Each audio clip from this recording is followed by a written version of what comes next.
సమరం news channel కు స్వాగతం. ఈనాటి ముఖ్యాంశాలు. టార్గెట్ 2029 అవసరమైతే ఎవరినైనా వదులుకుంటా, ప్రజా మద్దతు ఉన్నవారికే టికెట్లు, సీఎం చంద్రబాబు. వడివడిగా క్వాంటం బాటా, ఏప్రిల్ 1 నుంచి జనగణన. ఎంతో గొప్పది నా దేశం, అంతరిక్షం నుంచి చాలా ఘనంగా కనిపిస్తోంది. ఐఎస్ఎస్ నుంచి శుభాంశు శుక్లా. దేశమంతా విస్తరించిన ఋతుపవనాలు, ఫుట్బాల్ ఆడేస్తున్న రోబోలు, కాంతిని గడ్డ కట్టించారు ఇటలీ శాస్త్రజ్ఞుల ఘనత. రొయ్యలతో గుండెకు కలిగే మేలు. ఈరోజు వార్తలను చూద్దాం. టార్గెట్ 2029. మన టార్గెట్ 2029. ఈ లక్ష్యాన్ని చేరుకోవడంలో నిర్మోహమాటంగా ఉంటా, కఠినంగా ఉంటా, అవసరమైతే ఎవరినైనా వదులుకోవడానికి సిద్ధం అని టీడీపీ అధినేత ముఖ్యమంత్రి చంద్రబాబు పార్టీ నేతలకు స్పష్టమైన సందేశం ఇచ్చారు. వచ్చే ఎన్నికలే లక్ష్యంగా పనిచేయాలని, పనితీరు బాగోలేని వారికి గుడ్ బై చెప్పేస్తానని తేల్చి చెప్పారు. 7 గంటల పాటు సాగిన పార్టీ విస్తృత స్థాయి సమావేశంలో ఏడాది పాలన విజయాలపై ప్రజల్లోకి వెళ్లి వివరించడంపై పార్టీ శ్రేణులకు చంద్రబాబు దిశానిర్దేశం చేశారు. సమావేశం ప్రారంభంలో మాట్లాడిన చంద్రబాబు ముగింపులో సుమారు 2 గంటలు ప్రసంగించారు. ముగింపు సమావేశంలో తొలిసారి గెలిచిన ఎమ్మెల్యేలకు చురకలు అంటించారు. పని చేయకుండా సలహాలకే పరిమితమయ్యే ఎమ్మెల్యేలు భవిష్యత్తు నాయకులుగా ఉండలేరన్నారు. ప్రజల మద్దతు ఉన్నవారికే పదవులైనా టికెట్లైనా ఇస్తామని స్పష్టం చేశారు. గత ఎన్నికల్లో సోషల్ ఇంజనీరింగ్ చేశాం. రాష్ట్రంలో మొదటిసారిగా కులాలు మతాల దామాషా ప్రకారం అందరికీ న్యాయం చేశాం. వీటన్నిటి పర్యవసానమే 2024 ఎన్నికల సత్ఫలితాలు. ప్రజలు కూడా సరైన సమయంలో సరైన నిర్ణయం తీసుకుని మనకు అధికారం ఇచ్చారని తెలిపారు.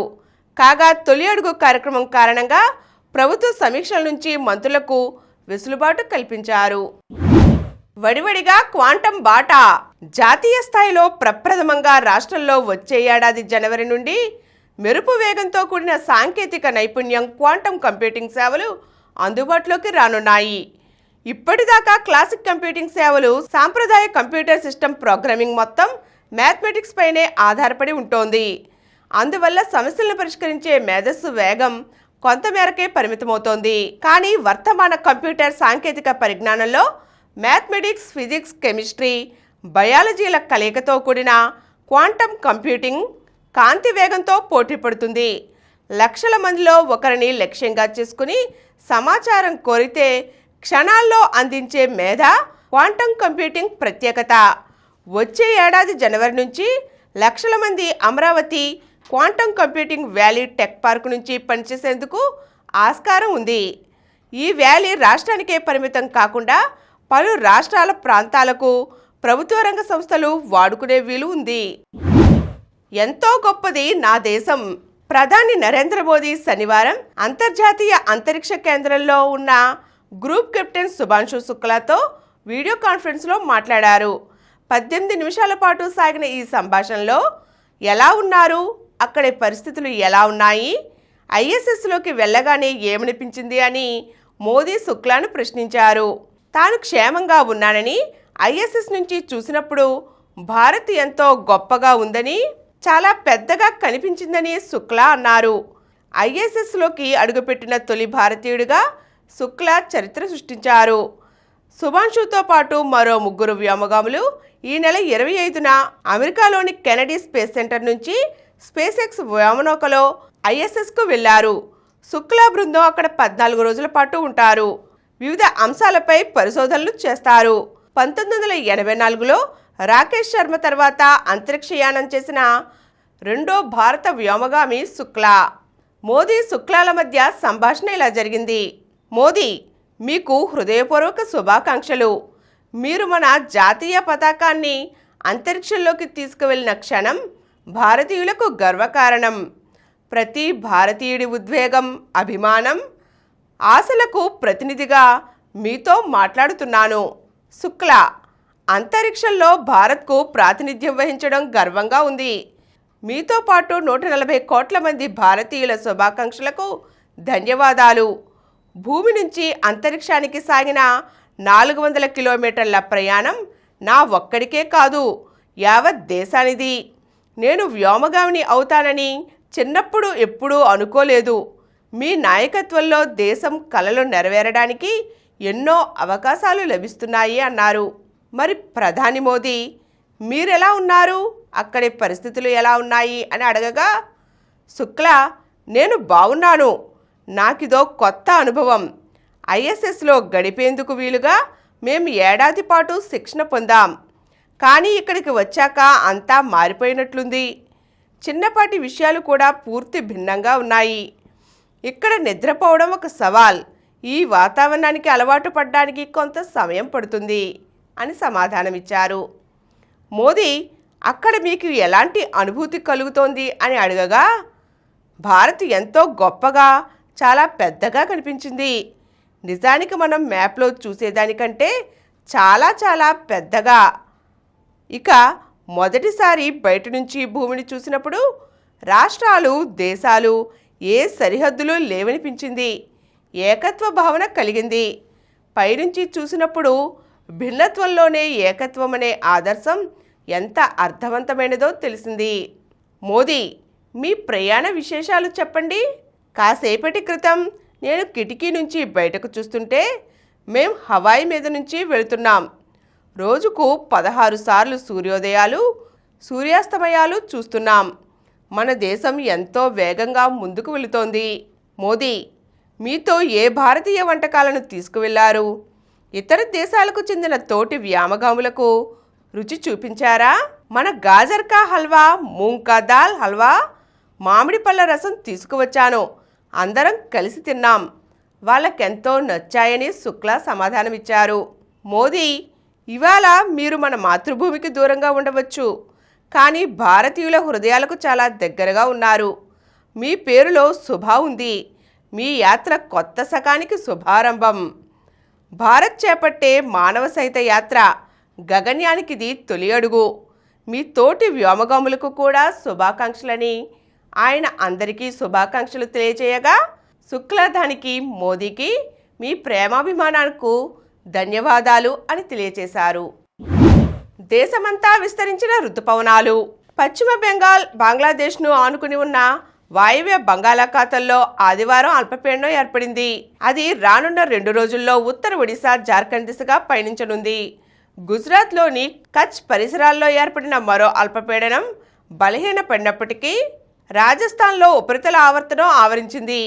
ఈ ప్రభావంతో రుతుపవనాలు చురుగ్గా మారి ఆదివారం పశ్చిమ రాజస్థాన్, పశ్చిమ యూపీ, హర్యానా, ఢిల్లీలోకి ప్రవేశించాయి. దీంతో దేశంలోని అన్ని ప్రాంతాలకు రుతుపవనాలు విస్తరించినట్లు అయింది.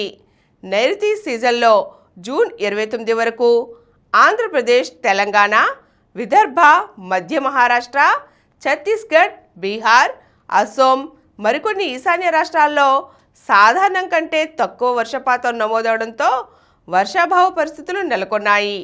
గుజరాత్, కేరళ, ఈశాన్య రాష్ట్రాలు, జార్ఖండ్, ఉత్తరాఖండ్, హిమాచల్ ప్రదేశ్, మహారాష్ట్రాల్లో జూన్లోనే వరదలు సంభవించాయి. కొన్ని రాష్ట్రాల్లో కుంభవృష్టి, మరికొన్ని రాష్ట్రాల్లో వర్షాభావం కొనసాగుతుండటంపై వాతావరణ నిపుణులు ఆందోళన వ్యక్తం చేస్తున్నారు. కాంతిని గడ్డకట్టించారు. సెకనుకు దాదాపుగా 3 లక్షల కిలోమీటర్ల వేగంతో ప్రయాణించే ఫోటాన్ల సమూహమైన కాంతిని ఇటలీకి చెందిన యూనివర్సిటీ ఆఫ్ పవియా, సిఎన్ఆర్ నానోటెక్ పరిశోధకులు గడ్డకట్టించారు.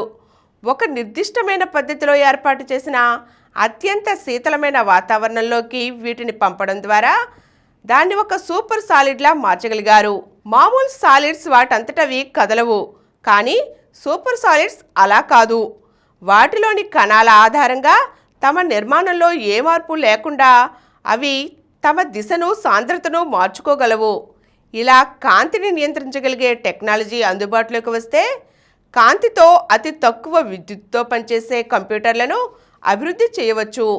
భవిష్యత్తులో మనం వాడే క్వాంటం కంప్యూటర్లు, ఆప్టికల్ ప్రాసెసర్లను ఈ టెక్నాలజీ ద్వారా తయారు చేయవచ్చు. ఫోటాన్లను నియంత్రించగలిగే శక్తి సంపూర్ణంగా అందుబాటులోకి వస్తే మనం ఊహించలేనంత వేగంతో డేటాను అత్యంత సురక్షితంగా ప్రసారం చేయవచ్చు. కాంతి ఆధారిత సమాచార ప్రసార ఉపగ్రహ వ్యవస్థలను అభివృద్ధి చేయవచ్చు, కాంతిలో డేటాను భద్రపరచవచ్చు, ఆప్టికల్ మెమరీ చిప్స్ వంటి అద్భుతమైన పరిజ్ఞానాలను భవిష్యత్తులో రూపొందించడానికి ఇది ఒక ముందడుగు అని, ప్రస్తుతం మనం వాడే హార్డ్ డిస్క్ డ్రైవ్ల కన్నా కొన్ని వేల రెట్ల వేగంతో ఇవి పనిచేస్తాయని, మెడికల్ ఇమేజింగ్, అంతరిక్ష రహస్యాల అన్వేషణలో ఈ పరిజ్ఞానం ఎంతో కీలకంగా ఉపయోగపడుతుందని శాస్త్రజ్ఞులు తెలియజేస్తున్నారు. ఏప్రిల్ 1 నుంచి జనగణన. దేశంలో జనగణన ప్రక్రియకు వచ్చే ఏడాది ఏప్రిల్ 1వ తేదీ నుంచి ప్రారంభం కానుంది. దీన్ని 2 దశల్లో నిర్వహించనున్నారు. తొలి దశలో ఇళ్ల జాబితా, వాటి స్థితి, ఆస్తులు, సౌకర్యాలు వంటి వివరాలను సేకరిస్తారు. మలి దశలో జనాభా లెక్కలతో పాటు వారి సామాజిక ఆర్థిక స్థితిగతులు, సంస్కృతి, సాంప్రదాయాలు సహా ఇతర వివరాలను సేకరిస్తారు. తొలి దశ 2026 ఏప్రిల్ 1న ప్రారంభం కానుండగా రెండో దశ 2027 ఫిబ్రవరి 1న మొదలవుతుంది. ఫుట్బాల్ ఆడేస్తున్న రోబోలు.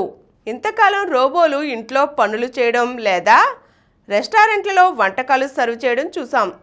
కానీ కృత్రిమ మేధ సహాయంతో మనుషులు ఫుట్బాల్ ఆడితే చైనా ఇదే చేసి చూపించింది. మనుషులే కాదు, రోబోలు అదరగొట్టేలా ఫుట్బాల్ ఆడగలరని నిరూపించింది. ఇటీవల చైనా పురుషుల ఫుట్బాల్ జట్టు తన ఆట తీరుతో ప్రేక్షకులను ఆకట్టుకోలేకపోయినా మనుషులను పోలిన ఆ రోబోలు మాత్రం వాటికున్న అడ్వాన్స్డ్ విజువల్ సెన్సార్ల సాయంతో బంతిని గుర్తించడంతో పాటు మైదానంలో తమ చురుకైన కదలికలతో అందరినీ అలరించాయి. కింద పడినా మళ్ళీ మనుషుల్లా పైకి లేవడం, మానవుల సాయం అవసరం లేకుండానే పూర్తి ఏఐ ఆధారిత సాంకేతికతతో ముందుకు కదలడం, ఇలా ఒకటేమిటి అన్ని రకాల ఫుట్బాల్ నైపుణ్యాలను ప్రదర్శించాయి. ఆటల్లో గాయపడిన రోబోలను స్ట్రెచర్ల సాయంతో సిబ్బంది బయటకు తీసుకువెళ్లడం ఆటకు మరింత సహజత్వాన్ని కలిగించింది.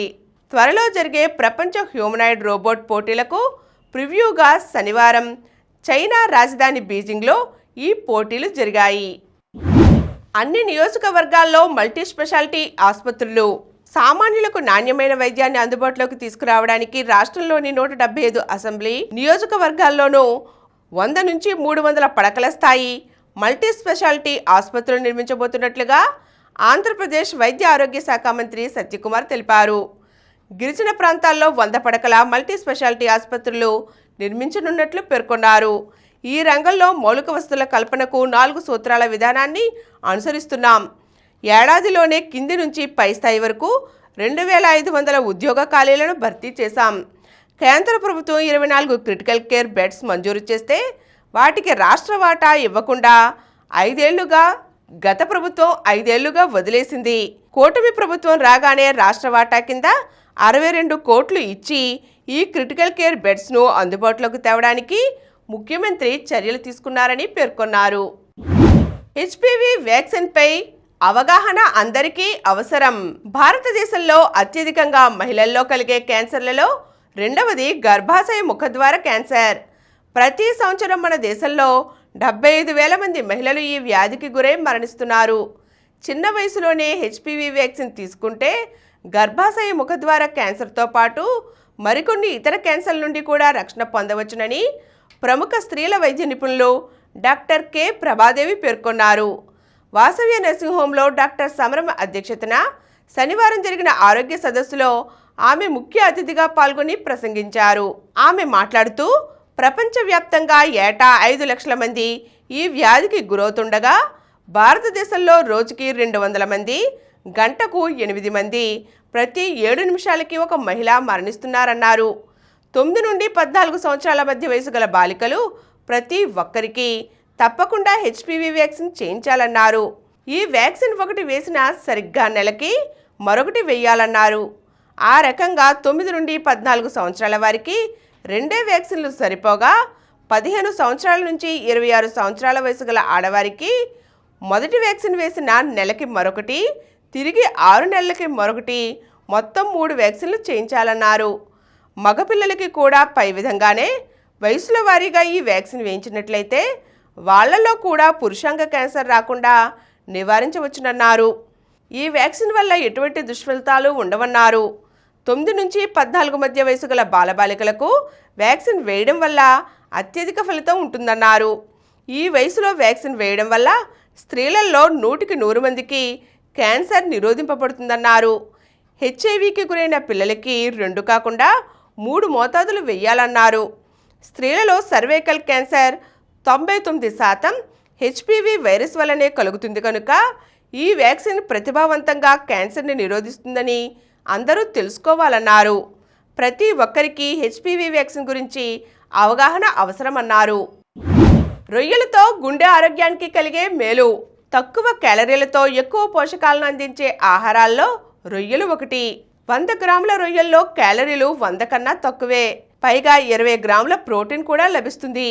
ముఖ్యంగా సముద్రపు రొయ్యల్లో ఒమేగా-3 fatty acids, iodine, selenium, phosphorus, zinc, astaxanthin వంటి పోషకాలు ఎన్నో ఉంటాయి. ఒమేగా-3 ఫ్యాటీ యాసిడ్స్ గుండె, మెదడు, జీర్ణ వ్యవస్థల ఆరోగ్యానికి ఎంతో మేలు చేకూరుస్తుంది. రొయ్యల్లోని యాంటీ ఆక్సిడెంట్లు గుండె ఆరోగ్యానికి ఎంతగానో తోడ్పడతాయి. రొయ్యల్లో కొలెస్ట్రాల్ కూడా ఎక్కువే. కొలెస్ట్రాల్ అధికంగా ఉండే ఆహారం తీసుకున్నప్పుడు కొంతమందిలో రక్తంలో కొలెస్ట్రాల్ స్థాయి పెరిగే అవకాశం ఉంటుంది. కానీ ఈ పరిస్థితి అందరికీ ఉండదు. అందువలన ఒకవేళ అధిక కొలెస్ట్రాల్ సమస్య ఉన్నవారైతే రొయ్యలు తరచూ తీసుకోకపోవడమే మంచిది. రొయ్యల్లో సోడియం కూడా ఎక్కువగా ఉంటుంది. కాబట్టి రక్తపోటు ఉన్నవారు మితంగా తీసుకోవాలి. ఏ సమస్య లేనివారైతే వారానికి 2 సార్లు మించకుండా తీసుకోవచ్చు. తక్కువ నూనెతో వండి వీటిని తీసుకుంటే తక్కువ క్యాలరీలతోనే అధిక పోషకాలు, ఆరోగ్యం చేకూరతాయి. ఇప్పుడు కొన్ని సంక్షిప్త వార్తలు చూద్దాం.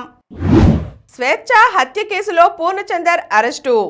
న్యూస్ యాంకర్ స్వేచ్ఛ బలవన్మరణం ఘటనలో ఆరోపణలు ఎదుర్కొంటున్న పూర్ణచందర్ నాయక్ను శనివారం రాత్రి పోలీసులు అదుపులోకి తీసుకున్నారు. అతన్ని అరెస్ట్ చేసి మెజిస్ట్రేట్ ముందు హాజరుపరచగా 14 రోజుల రిమాండ్ విధించారు. పూర్ణచందర్ 15 ఏళ్లుగా స్వేచ్ఛతో కలిసి ఉంటున్నట్లు విచారణలో తేలింది. పాక్ ఆర్థికం అతలాకుతలం.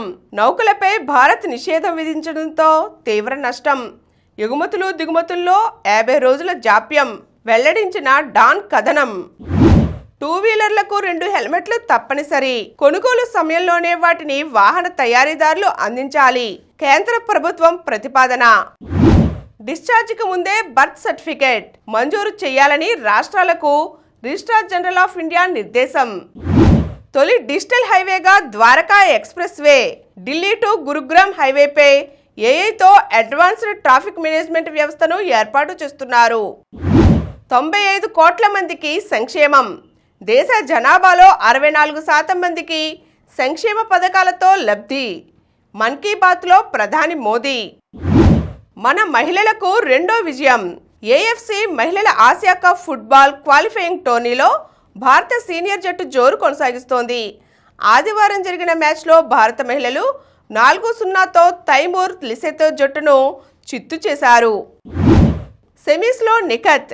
జాతీయ ఎలీట్ మహిళల బాక్సింగ్ టోర్నమెంట్లో స్టార్ బాక్సర్ నిఖత్ జరీన్తో సహా 3 తెలంగాణ బాక్సర్లు సెమీఫైనల్లోకి ప్రవేశించారు. మరిన్ని వార్తా విశేషాలతో రేపటి సమరం న్యూస్లో తిరిగి కలుద్దాం. Thank you.